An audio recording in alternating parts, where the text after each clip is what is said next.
عالمی شہرت یافتہ دارال علوم دیوبند کی جانب سے کورونا بحران پر مسجد میں ایک ساتھ صرف 5 لوگوں کی نماز پڑھنے کا فتویٰ جاری کیا گیا ہے۔ فتوے کے مطابق مسجدوں میں امام سمیت 5 لوگ ہی سوشل ڈسٹینسنگ کی پاسداری کرتے ہوئے نماز کو ادا کریں۔ اس کے علاوہ سبھی لوگ اپنے اپنے گھروں میں رہ کر ہی نماز کو پڑھیں۔ علماء نے کہا کہ کورونا کی روک تھام پر بنے قانون کو سنجیدگی سے لینے کی ضرورت ہے۔ کرونا وائرس کی وجہ سے مسلسل ہندوستان میں لاک ڈاؤن جاری ہے اور اس کو کامیاب بنانے کے لیے تمام لوگ ایک جٹ ہو کر چل رہے ہیں الحمدللہ۔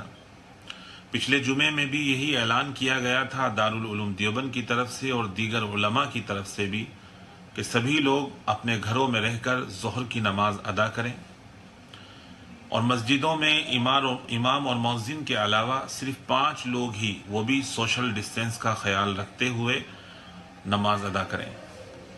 میں ایک بار پھر اپیل کروں گا کہ کل جمعہ ہے، تمام حضرات اپنے گھروں میں رہ کر ظہر کی نماز ادا کریں اور مسجد میں سوشل ڈسٹینس کا خیال کرتے ہوئے امام اور مؤذن کل ملا کر 5 لوگ ہی نماز ادا کریں۔ لکھنؤ میں دارالعلوم فرنگی محل کی جانب سے بھی فتویٰ جاری کیا گیا ہے، جس میں اسلام کو ماننے والوں کو کورونا کا ٹیسٹ کرانے کو کہا گیا ہے۔ فرنگی محلی نے فتوے کے ذریعے کہا ہے کہ کورونا کا چھپانا قطعی جائز نہیں ہے۔ اگر لوگ وبا میں اپنا علاج اور ٹیسٹ نہیں کراتے ہیں تو یہ بالکل غیر شرعی عمل ہے۔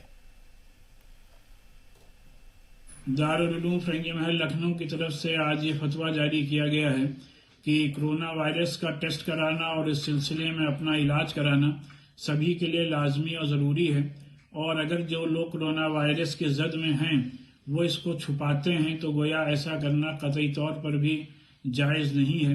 اس وجہ سے سب کو اپنا مذہبی فریضہ سمجھتے ہوئے جو لوگ بھی اس بیماری کے زد میں ہیں ان کو چاہیے کہ اپنا چیک اپ کرائیں، اپنا علاج کرائیں۔ اگر ایسا نہیں کراتے ہیں تو یہ اسلام کے نقطہ نظر سے بالکل ہی غیر شرعی ہے، لہٰذا سب لوگ جو لوگ بھی اس کی زد میں ہیں ان کے لیے اپنا ٹیسٹ کرانا بنیادی طور پر مذہبی فریضہ اس فتوے میں قرار دیا گیا ہے۔